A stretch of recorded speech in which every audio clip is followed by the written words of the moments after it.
Good afternoon, everybody, and thank you for coming to our grant writing workshop today.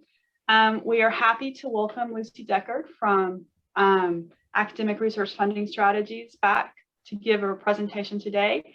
Lucy's no stranger to PV. She's given many presentations to us, which have been both informative and useful in learning how to pursue funding from different agencies and how to cultivate your research strategy. So join me in welcoming Lucy to give a talk today on pursuing USDA-NIFA funding. Lucy? All right, thank you, Kim. Thanks everybody for joining us. Just let me go ahead and share my screen, and everybody should be seeing the first slide. If you're not, let me know. And also I encourage you to go to the chat if you have any questions as we're going through this, and also there's a link to download this this presentation. So the slides have a lot of links in them.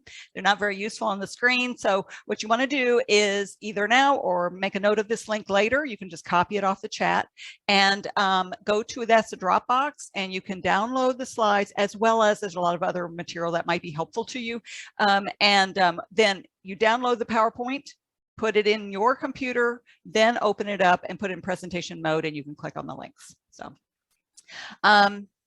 this is just a link to our website. It's Academic Research Funding Strategies. If you want to know more about us, we focus particularly on helping faculty get funding to support their research at a lot of different funders. This is my email address. So if you do have any questions after the workshop that you wish you had asked or you were too shy to ask, feel free to email me. I'm always happy to answer questions.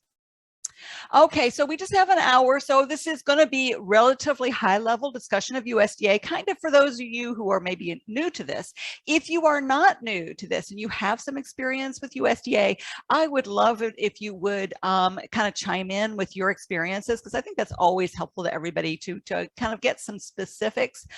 Anything that you learned from your experiences, any frustrations, any successes, those are all helpful to other people. So I hope you don't feel too shy to share your experience.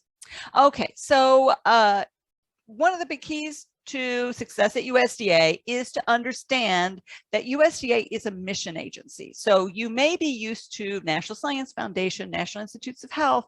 They are all about the, kind of just pushing the field forward, understanding the science, right? Obviously, NIH is really focused on health, but still it's all about fundamental science. And there is plenty of fundamental science that gets funded out of USDA, but it has to serve USDA's mission.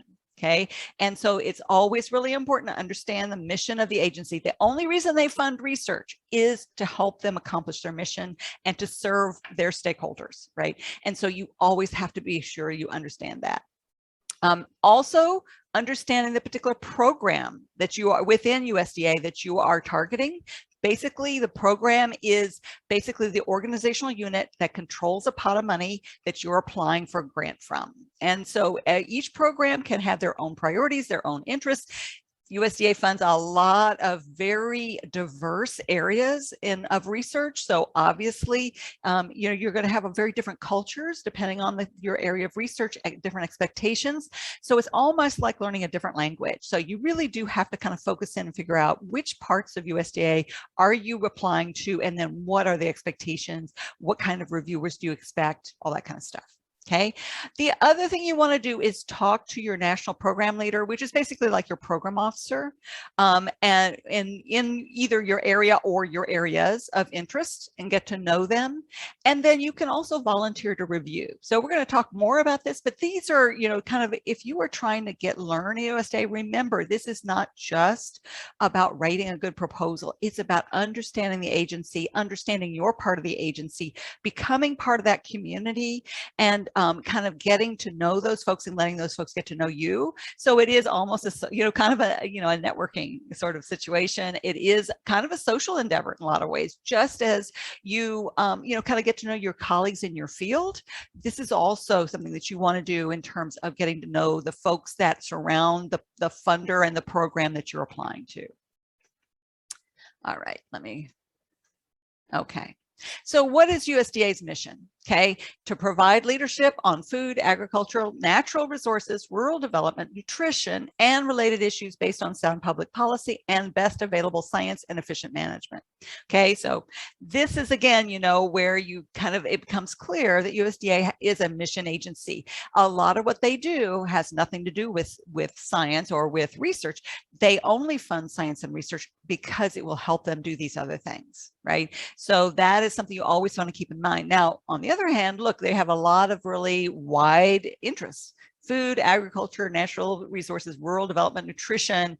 All those are very broad. And so you do have a lot of opportunities there. But again, it all has to take a particular slant in order to really relate to the mission of USDA. And so you have to understand that when you're putting in your proposals.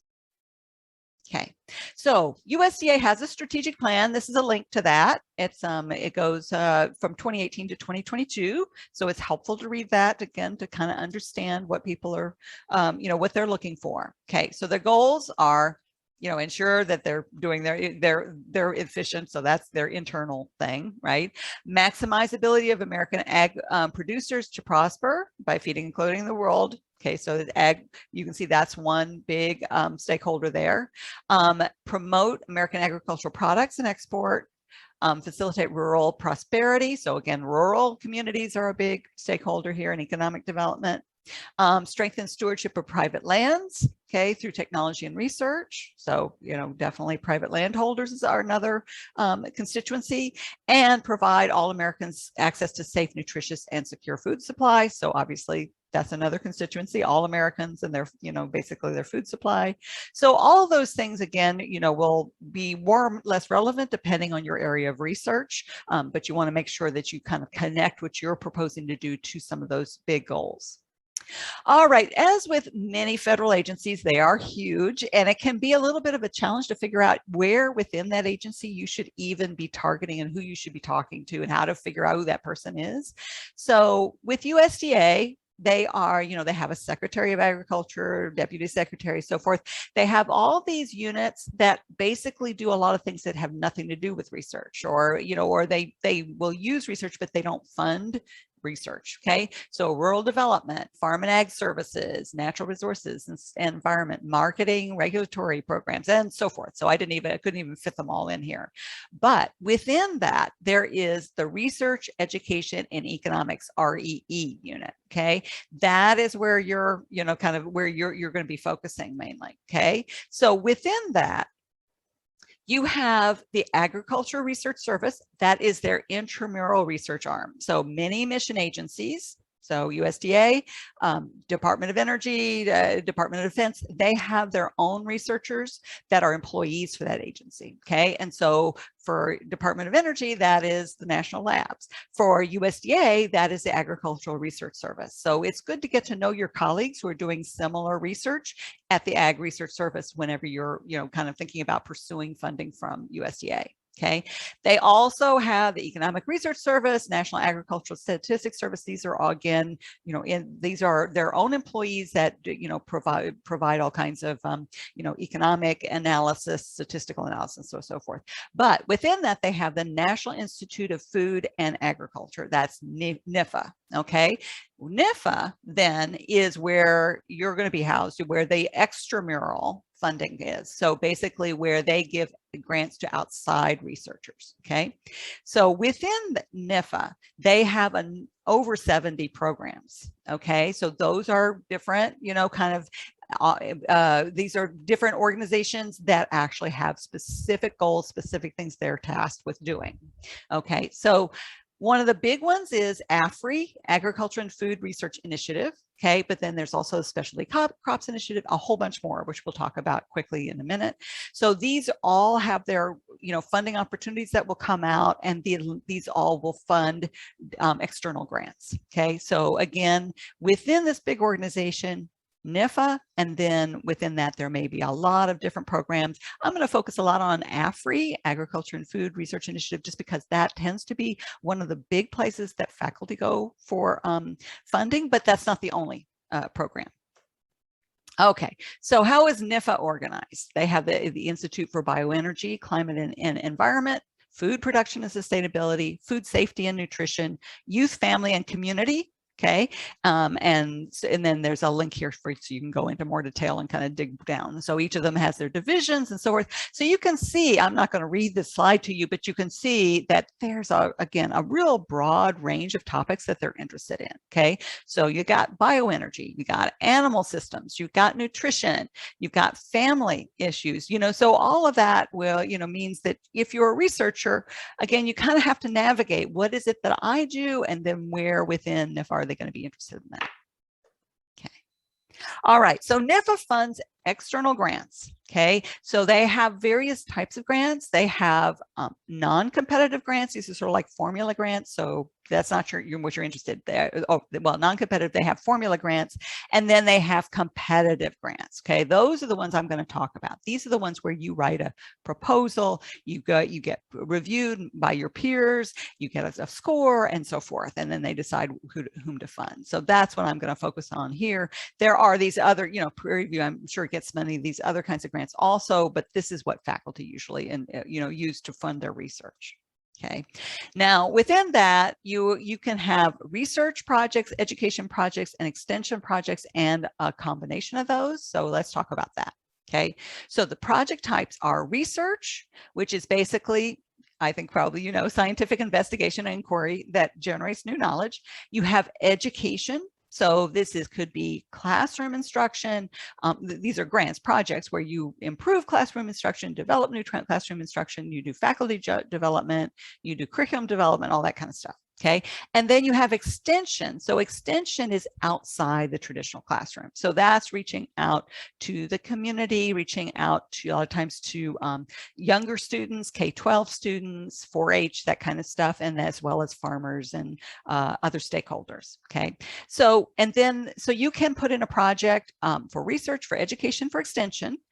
Not all programs will fund all those projects, and we'll talk about how to figure that out, which ones will fund which types of projects.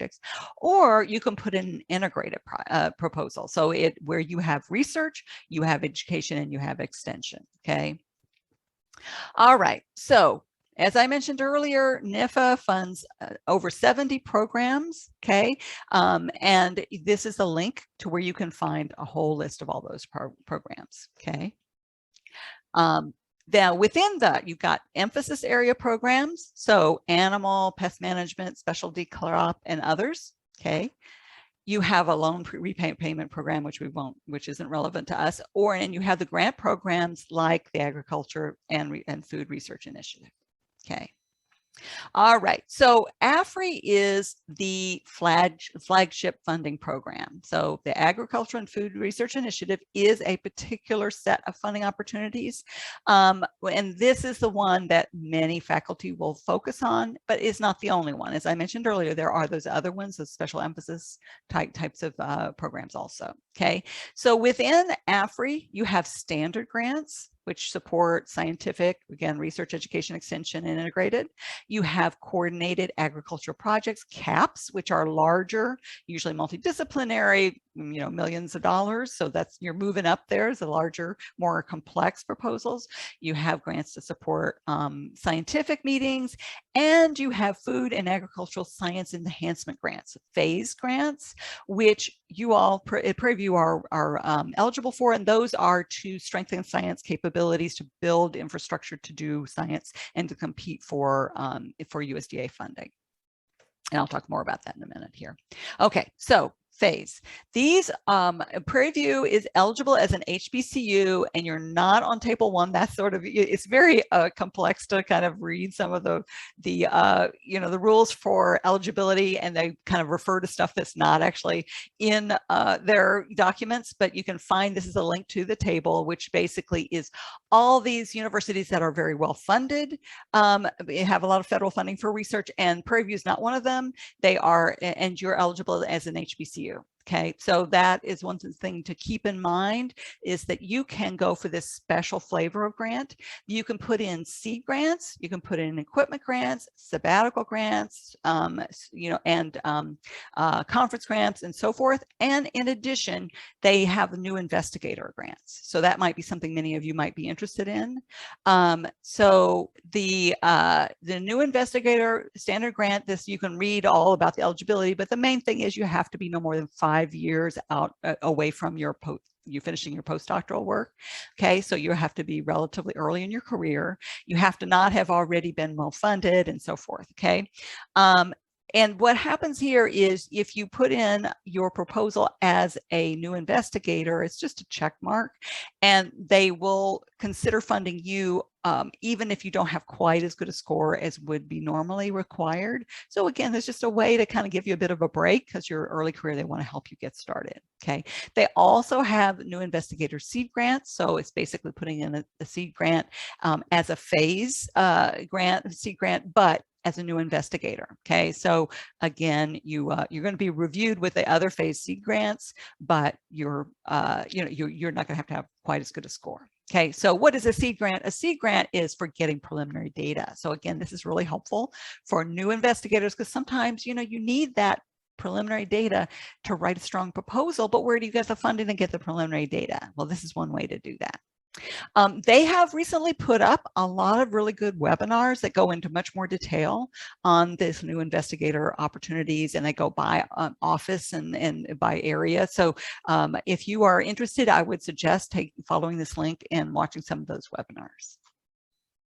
Okay, now this is, again, for these kinds of big mission agency, one of the biggest challenges is just figuring out where to find information. So that's why I have a lot of links here. Okay, so to find the AFRI RFAs, you can go here. And then to find the core program RFAs, they're right here.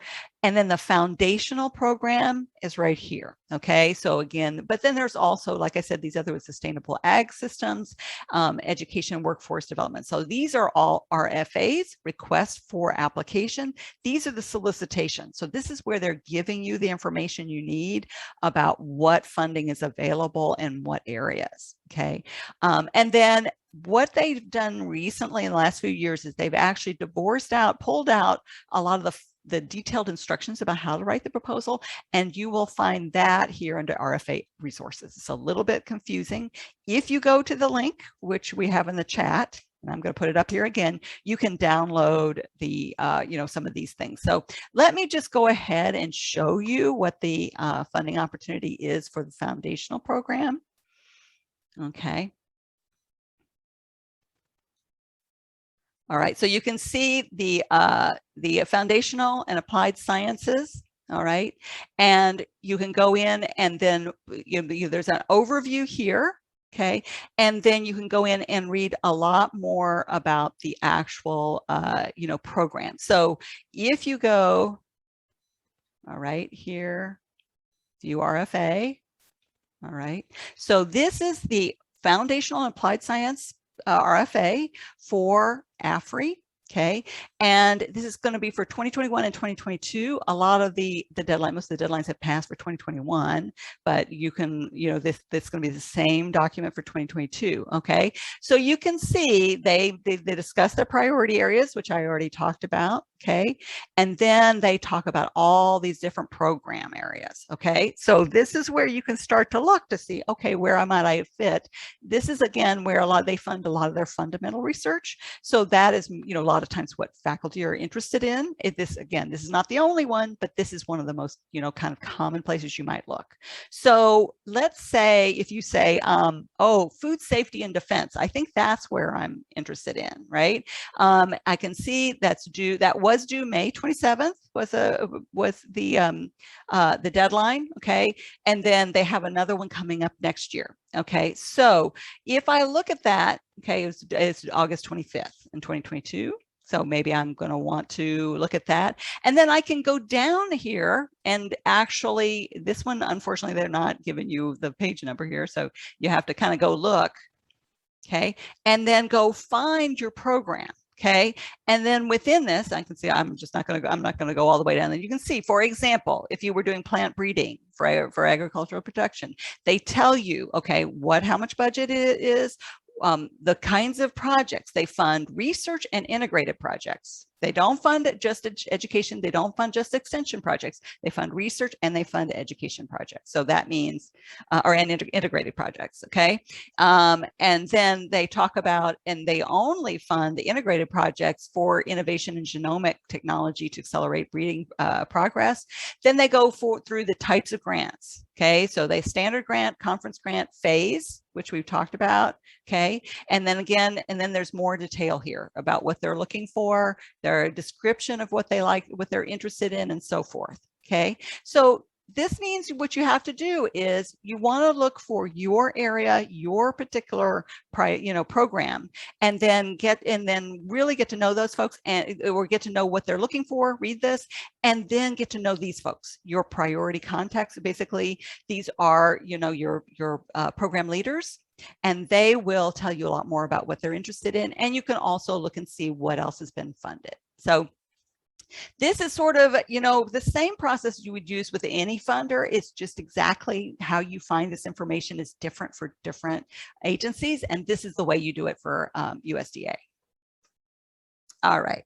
So I think I've already talked about this. The priority areas for AFRI foundational and applied science: plant, animal health, food, safety, nutrition, bioenergy, agriculture systems, agricultural economics, rural communities, and then cross-cutting, which means things that are multidisciplinary. Okay, this is that link to the RFA, which I just showed you.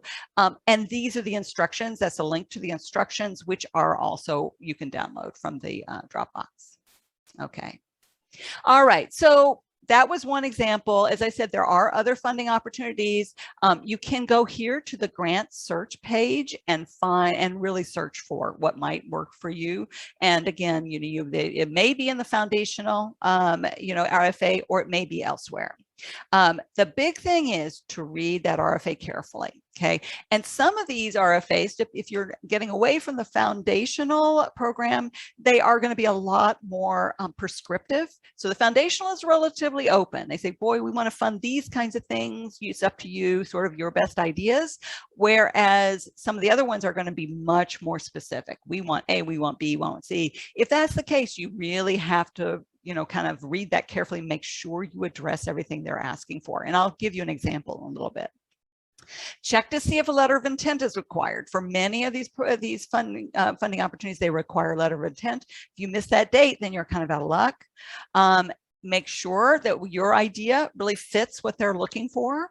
Sometimes you have an idea of what you really want to do, and you don't want to try to fit that into a funding opportunity that doesn't really align with it, because it's just sort of a waste of your effort. It's a waste of the funder's effort. You got to look for something that really fits. Okay.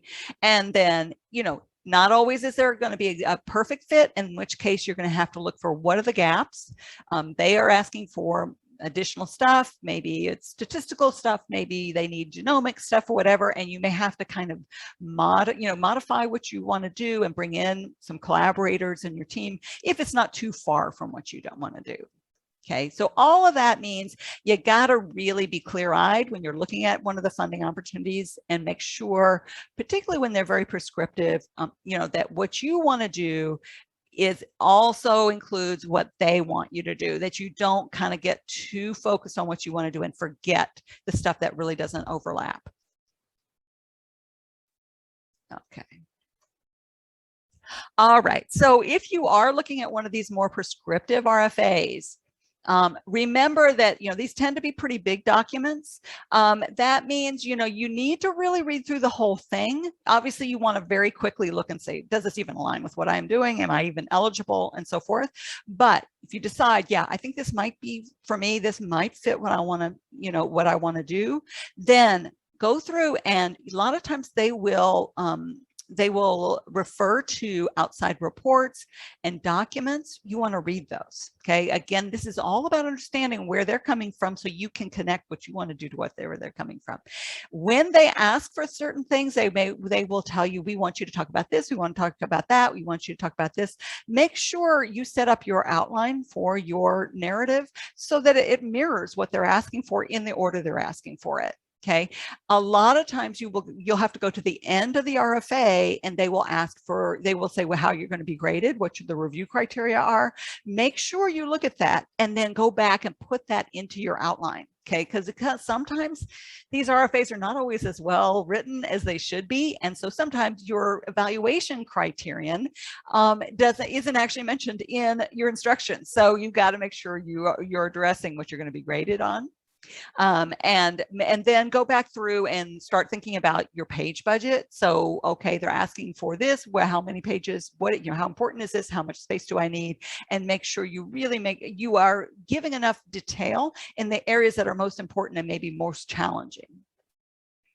Okay, so this is just an example. This is, an older RFA, but just kind of an example of one of those more prescriptive RFAs. So this one was a biotechnology risk assessment research grants. Okay, and they asked for, they referred to the REE action plan, the NIFA strategic plan, the USDA advisory committee, report, the enhancing coexistence report. So this is all the stuff you would want to read, or one of the people on your team needs to read and report back what's in it, and that you can connect to and show in your proposal. Yeah, this is how we are responding to these various, kind of priorities or, challenges that are identified, that kind of thing. Okay, then the outline, then you start to look, okay, they ask for an introduction, and they tell you, they wanted you to say what your long-term goal is. And then the review criterion is, what is the appropriateness to regulation of biotechnology? Okay, that was at the end of the RFA. Now I came and put that up here because I need to connect my goal to regulation, right? A hypothesis and supporting objectives, some summary. Okay, here the review criterion was explain the uniqueness and novelty. Okay, so I said, okay, I made myself a note. Right, this is where I need to make sure I address that very clearly. Okay, I'm going to use these words so the reviewer can see that, because I know their review sheet will basically have that as one of the grades they have to give you, is on uniqueness and novelty. So I want to very quickly up front say, this is how this is unique. Okay, same thing, preliminary data. I'm going to give an overview of my preliminary data up front, and then I'll go into more detail later. But that's because one of the review criteria was how the preliminary data demonstrates feasibility. So I want to at least make my argument. You can say, we have gotten this preliminary data which shows XYZ, demonstrating feasibility. So this is how you can start to kind of make sense of these really long RFAs that are more prescriptive. Okay, so if you're thinking about putting in an education or extension component as part of your either an integrated proposal or an extension or education proposal, you really want to think about, kind of how can you plan this so that it is rigorous. Okay, so just as your reviewers want to see rigor in your science, they want to see a really well thought education and extension component. Okay, so for integrated projects, okay, the research, they want to see what are the gaps in knowledge.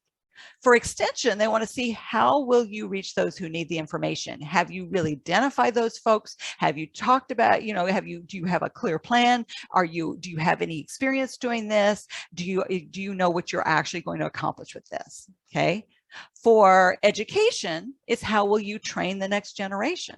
Okay, so, who is it you're focusing on? What are you going to be teaching them? How is this going to prepare them to be the next generation of researchers or, or agricultural practitioners?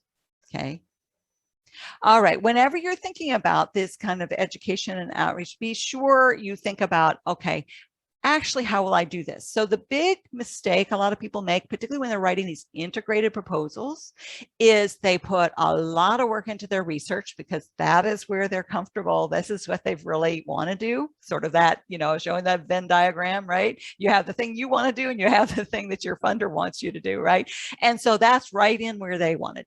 They're researchers. They want to talk about their research. But remember, if you are including education and extension, you've got to also put some planning and effort into that, and it should show in your proposal. You need to think through the details. You need to do the same kinds of things you would do with your research, okay? That means connecting to your stakeholders and or the people that you're educating and their needs, having clear goals and outcomes. So what is it you're trying to accomplish with this extension project or with this education project? Okay, and then how are you going to determine if you were successful? Do you have measurable outcomes? Okay, think through the logistics. So again, a lot of times people, their mistake here is that they're very vague. I will go talk to 4-H about X. Well, how, where, which 4-H, how many times are you going to do it? What are you trying to accomplish by that? What is it that you think that they will, how will they benefit? When will you do what? That is the sort of thing you would put in your research project. You want to put that in your education and extension also. Okay. Remember that there's already a lot of stuff at Prairie View that you can probably leverage, a lot of activity, and that you can, that you can deal with extension, with education. So you don't have to do everything yourself. That there is already, you can connect to ongoing programs, and you leverage which the infrastructure that's already been built, and then you're going to be injecting maybe your research or the knowledge you're generating.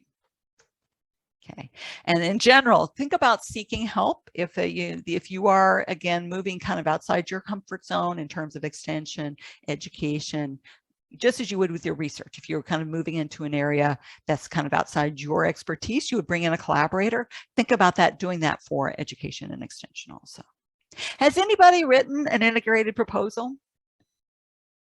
If you have, just put it in the chat or unmute yourself.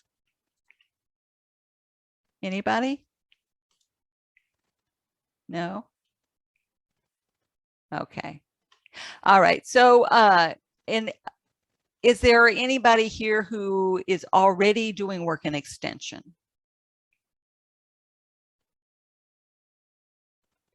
Nobody? Okay. They're usually, and when I do these workshops in person at Prairie View, usually there's a few people who are already connected with extension. If not, talk to your research office. They can probably connect you with those folks. Okay. When you are thinking about outreach to stakeholders, okay, so this is where you want to think about who are your stakeholders for your research. Like, who is it that would use the products of your research? Who is it who would benefit from your research? And start to reach out to those folks. Think about, how can you communicate with them, but also how can they communicate with you? Right? This is something where this is not just you kind of holding forth about your research, and what you've learned. It is about you learning their needs, learning what their constraints are, and letting that inform your research. And a lot of times that is a much, kind of more accepted pattern. Reviewers tend to see this as a better way to do outreach to stakeholders. Okay. Also, think about how you might engage them. Okay, so in ways you can they be actually involved in your research in some way, or at least how can you then kind of discuss with them what you're doing and make sure that you're getting that communication. And that might be by holding workshops, that kind of thing, or it may be through already ongoing programs and infrastructures, as I was mentioning earlier. So this is again where you have to really think about it from their point of view. Are they really going to want to come to a workshop if you're having one workshop in the whole state? Or would it be better to have a website? Or would it be better to work through your through the extension office? Okay, if it's appropriate, you want to get letters of support. And this is particularly true, let's say one of your stakeholders is maybe a company that makes farm equipment, or that is looking into robotics for agricultural work or something like that. Well, obviously this is where you definitely want to think about, okay, getting them involved, but also making it clear and supporting the your argument that you're going to be involved, you're going to be communicating with these folks and getting a letter of support. Okay, and then also think in general about how you're going to disseminate your results. And This is where, you know, particularly for mission agencies, they really, you know, they are serving these stakeholders. And if you just say, I am just going to publish in my regular journals, you know, for my field, that's not enough. Okay, they do really want you to reach out to the folks that they see as their stakeholders, and make sure that this is something where they're going to be aware of things that they don't have to go to your disciplinary journals. Now, obviously, this will vary a lot by the kind of research you're doing. If you're doing super fundamental research, maybe it's not appropriate for you to be doing workshops with farmers.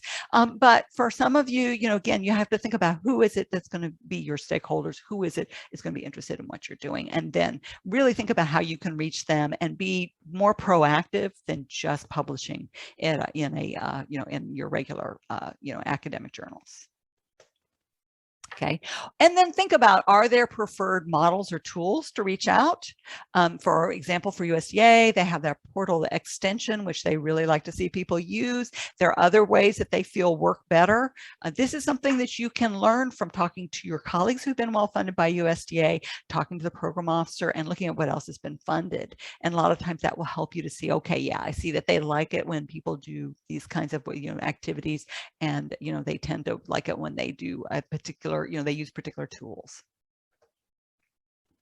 All right, planning your research. Think about, you know, if you're doing especially integrated projects, you've got a lot to plan your research and your education and extension. So think about beginning early. This is going to be a team proposal usually, and you want to have time to really develop your ideas. We think about recruiting collaborators at the early stages, okay, and developing that relationship. One common mistake people make when they're bringing together a team, particularly if it's a new team, is, you know, they're wanting to do this all by email. And obviously with the pandemic and everything, you may not want to all get in one room together, or it may not, you know, you may be distributed, you may not all be at Prairie View, but you definitely can at least use Zoom and discuss your ideas, allow room for you to educate each other and discuss things together. Don't try to just stitch together a proposal through what people send you via email. That is really not going to be a team project. It's going to look like a bunch of little projects that you stitch together. Okay. Then I've already said that. And then for education extension, you may want to think about developing a logic model. Okay, so this is especially important, you know, when you're talking about accomplishing a particular change or improvement, and then you want to have clear performance metrics and have a clear evaluation plan. And we'll talk about that more in a minute. Okay.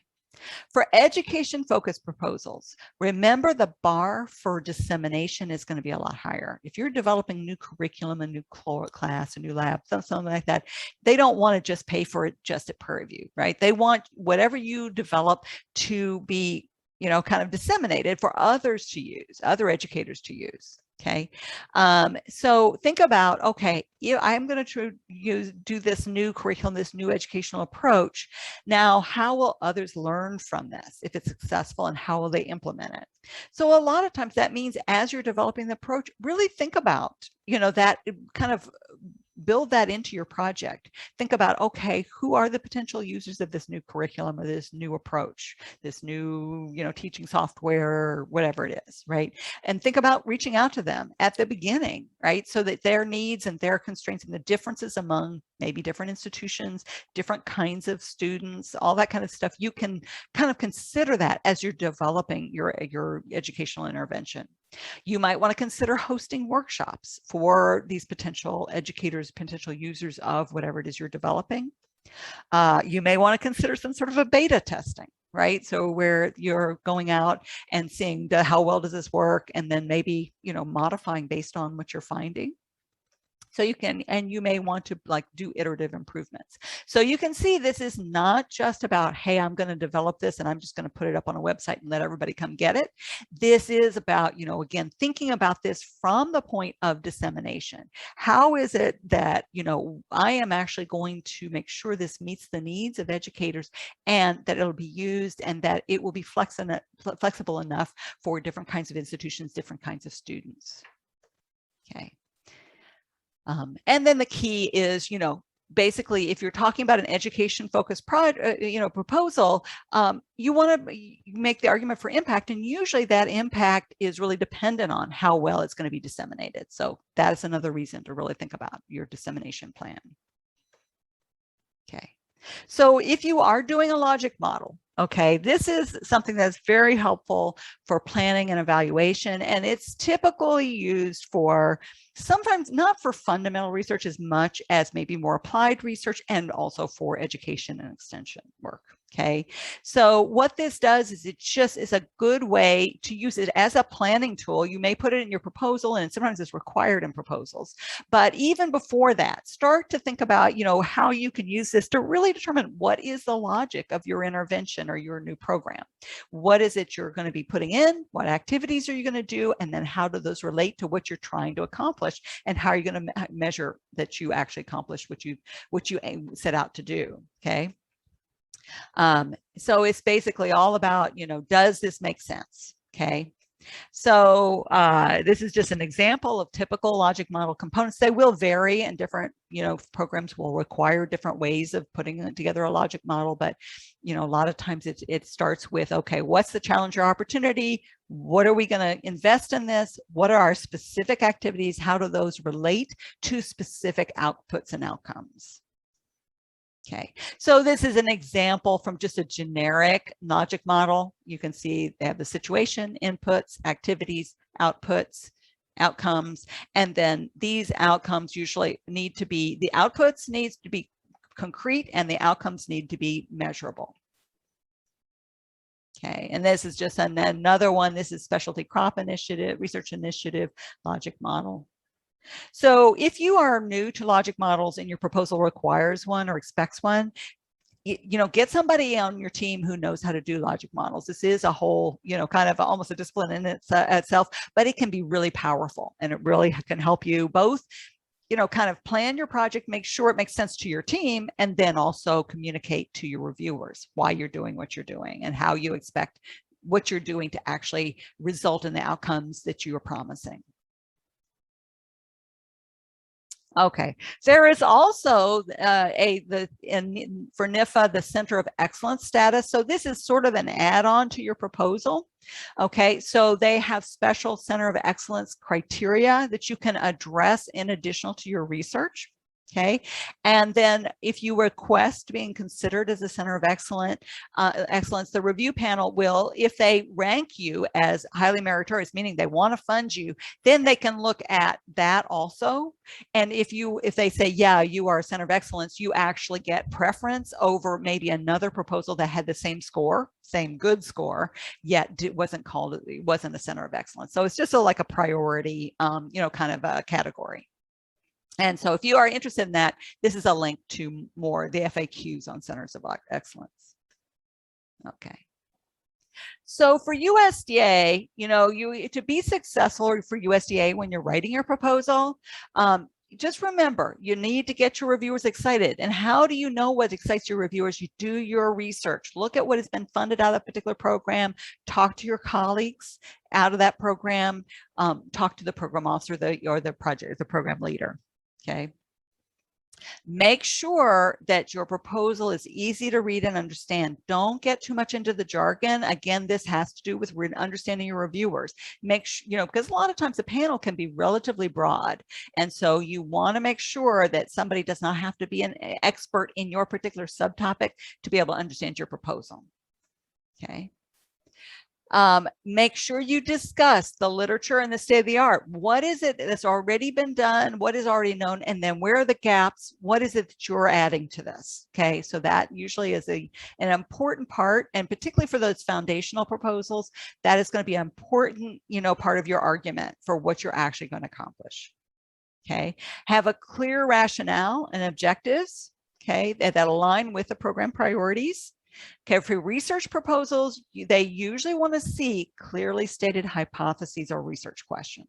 And again, this is especially true for those foundational proposals with the foundational RFA. Do you have clear hypotheses, clear research questions that you will test or you will answer in this project. Okay, so this is all again about having that line of logic. This is what, you know, people know. This is what they don't know yet, or this is what we think but we haven't determined yet. This is what I'm going to do, and this is why it's important. This is what's going to come out of it. Okay, for education and extension proposals, have clear learning objectives, have clear expected outcomes and impacts for education and extension. Okay, so again, being very clear about what you're trying to do, not just saying we will do this activity, but why, what are you going to do, and what's going to come out of it? How am I going to determine if I was successful? Okay, for integrated proposals, this is, you know, you have a lot to cover here. So you have to have that, you know, kind of put all this together, have very clear objectives, methods, work plan for all of these components for research, education, and extension. Okay. Okay, so that is kind of going in a high level, you know, what you want to do in your proposal. I would suggest really, as you start to determine where you know, which part of NIFA or which part of, you know, of USDA you're approaching for funding, talk to your colleagues, see if you can get a successful proposal or a few to look at. Because, you know, again, it really varies a lot by your area, and, you know, talk to anybody who's been a reviewer for your program. Again, a lot of times your colleagues may have been, if they've been funded out of that program, they may have very well been reviewers. And, you know, each program is just very much a community. And so, you know, I've always been struck when I've talked to people, they go, oh yeah, well, I know that my particular panel likes X and they don't like Y. Right? And this can be very discipline specific, very topic specific. So this is part of really doing your research, so you understand what they're looking for. Okay, so you put in your proposal, how does it get reviewed? Okay, this is a panel review process. Okay, so if you're looking at, for example, the review criteria for AFRI for the research project, they're going to be looking at your scientific merit. Okay, how is this novel? How is it innovative? How is it original, right? So this is a key. You got to say what's different about what you're doing compared to other people, not just why is there a need, right? A lot of times there's need, and there are a lot of people working on that need, and they are going to be putting proposals in too, right? So you have to distinguish what's different about what you're doing compared to what your colleagues working on the same problem are doing. For if you have a model system, really talk about how are you transferring knowledge, you know, from that model system to important agricultural organisms. Again, keeping in mind what is the priority, what is it of your particular program. You know, how is what you're doing really, you know, how does the line of logic kind of hang together? Do you have clear objectives? Are your methods well discussed, well thought out, and feasible? Okay, a big part of feasibility is going to be, what have you already done? You know, basically in terms of what have you published in this area, or your team published? Do you have preliminary work that shows that this, you know, even has a chance of working? Okay, and then of course your probability of success. Okay, so that's what they're looking for in scientific merit. Then they're also looking at qualifications. So do you have the people you need to be successful? And if it's an integrated project, remember that means also your education and extension, not just the research. Okay, do you have the facilities? Do you have the, you know, if you have a big team, does the leader have some experience managing teams, right? And managing projects? And obviously relevance. Okay, so how relevant is this to U.S. agriculture? And again, look back at those priority areas. And for each of these, be sure and just state your argument very clearly. Okay, don't expect your reviewers to tease this out. For example, it may be very clear to you why something is relevant, but if you're doing really fundamental research, maybe you need to say, if we can figure this out, this is how it's going to help U.S. agriculture in this particular area, right? So just state your argument, then back it up. Don't expect your reviewers to kind of try to figure out how you are actually addressing particular review criteria.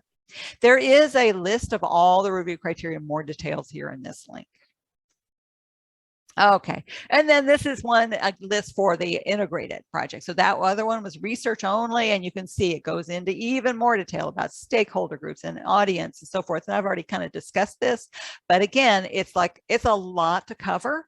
So this is where you have to kind of, start early, really think about all the components. How do they all fit together? And then, are you hitting all of these marks? Because this is how you're going to be graded.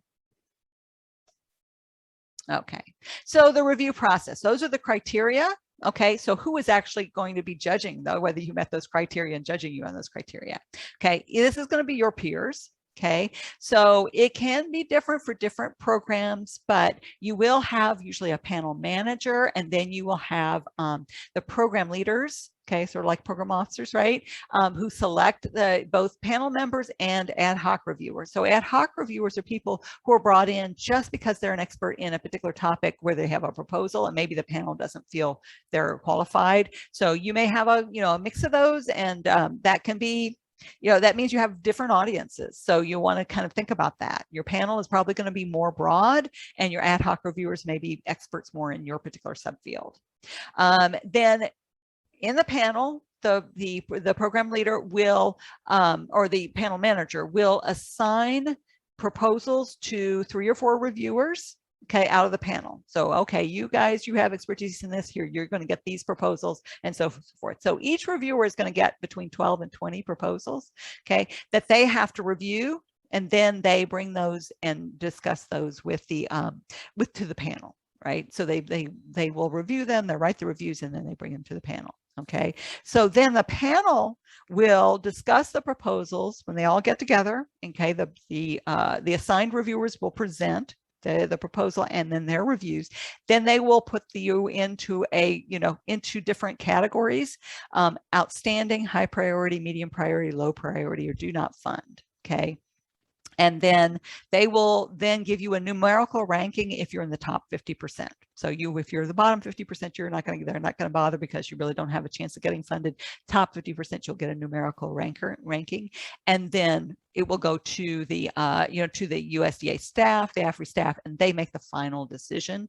But usually they're pretty close to what the numerical rankings are. But again, if you're a new investigator, you get a little bit of a break. If you're, there's other things that that may go into that decision. Okay. All right, so finally the program leader or panel manager make the recommendation, okay? And then, again, those strengthening funds, which includes the new investigator and in those other grants that we were talking about, the phase grants, you can get funded even if you fall a little bit below that funding line. Okay. All right, so you as a PI will get your panel summary, the individual reviews from those reviewers who assigned your proposal, and if you're in the top 50%, you'll get your ranking. Okay, so that is super helpful. And this is where you start to learn what they're looking for. So first time you put a proposal in, don't expect to get funded. This is, you're probably going to have to do this a few times really to learn, is this the right place? Am I actually even targeting the right program? Am I discussing what they're looking for? What do I need to do to really, kind of convince these reviewers that I'm the right person to do this and this is the right project to do? So think of these as kind of feedback that will help you then in your next, kind of iteration of writing this proposal. Okay, so what are the reasons that, kind of the common mistakes people make why your proposal might not be ranked as well? Okay, so most important here, it has to be relevant to the mission of USDA and to the particular program you're applying to. Okay, so again, got to do your research. If you don't have enough preliminary data or evidence that what you're doing is actually going to work, that's going to, that is going to be a problem.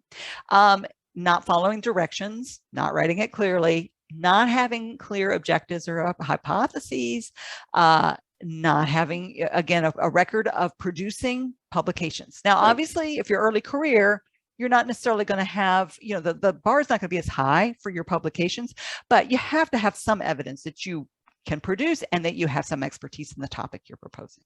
Does somebody have a question? Okay.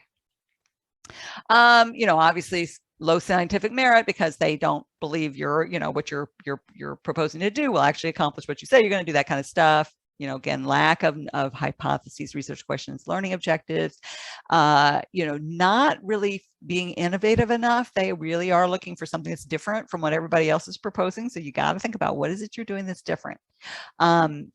Obviously you can't be totally out there. It has to be feasible, but there is that balance between proposing, something that, well, it's kind of routine, everybody's doing it, versus saying, okay, I have this new idea that I think will really make a difference. Okay, not describing your methods in enough detail, and then just this, kind of a nebulous criterion of just being exciting, right? And a lot of times that has to do with being, the way you write it, the way you frame your project can make a big difference in how exciting your proposal. You can take anything and make it boring. So this is where a lot of times grantsmanship will come into play. And we have a whole nother workshop on grantsmanship, but don't hide your great ideas under a bushel. Make sure you put them right up front. Make sure you're very explicit about what's interesting and exciting about your particular project, and make sure that you have a clear description of what's going to come out of your project. And a lot of times that will help your proposal be more exciting. And then, of course, if they feel like the person who the PI is not, qualified. Okay, so if you do not get funded, which let's face it, we all go through, right? Think about getting a successful proposal from a colleague, and you can do this before you put in a proposal too. So as I said earlier, look at abstracts of recently funded projects, really help you decide, okay, is this what they're looking for, or what is it they're looking for? Get your colleagues to look at your proposal and give you feedback. Ask, for a colleague for help with with both the research, education, and extension. So if you're doing an integrated proposal, don't just focus on the research. Remember, education and extension are also really important, and you can get colleagues who can help you with that also. And give you feedback. If you got reviews back and they weren't very excited, remember there are people who have expertise in this area also. And then also they have these webinars from USDA that can go into more detail about what each program is looking for, and that can be very helpful also. Also consider being volunteering to be a reviewer for NIFA. So you can email this email address, put in a description, some keywords on your expertise, and volunteer to be a reviewer. And if you do get selected, you will learn so much. That can be super helpful, and you will learn a lot more about what reviewers are looking for, what kind of proposals review well, and just kind of approaching a proposal from the perspective of a reviewer will help you to write a better proposal. Okay, there are more NIFA resources, as I mentioned before. You can go to the Dropbox and you can get, there's more stuff I put up there, but and I think most of these are also up there, but here are links to more discussions of the peer review process, to general grant writing tips for USDA, and for special tips for integrated projects. Okay, does anybody have any questions? I know this is very high level, but hopefully, can at least serve as an orientation if you're new to USDA. If anybody has any questions, just put it in the chat. You can put it in the chat, or you can go ahead and unmute and ask if you'd like. Okay, I'm going to share this link again to download the slides. Okay.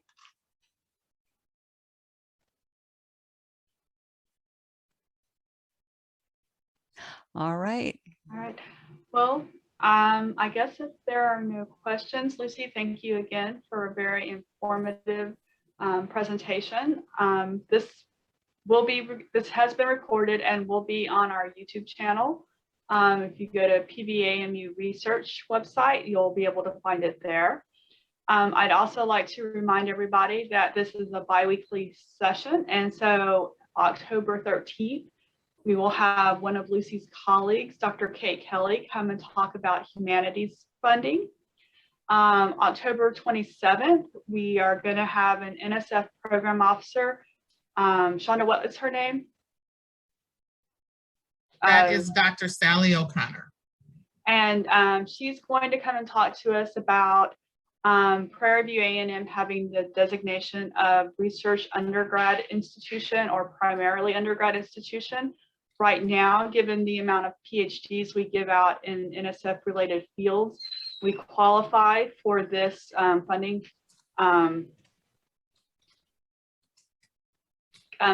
classification, or it's a different type of, Shonda, help me out here, sorry. As a primarily undergraduate institution, we are able to add some supplementary information to our NSF grants, to the NSF proposals. And so she's going to talk with us and provide some detailed information. And then, of course, we'll follow up with more information. But it's something we really don't want to miss. It's open to all faculty. And again, that is October 27th. So, and then just one more plug for our weekly office hours. We are meeting via Zoom, and so you can email us or call us and get the link for the Zoom room and join us if you have any questions. I mean, we had someone who just popped in today who had a question about the form she needed for an NSF grant. So even if it's just something as simple as that, just pop in and say hi. So with that, is there anything else, Krish or Shonda? No, thanks again, Lucy, for a very informative presentation, as always. Especially the reviewers' points of view should be very helpful to any investigator. And again, thanks for pointing out so many programs within USDA. Some of those are new to me as well. So it's a very good resource for all of us, your slide deck.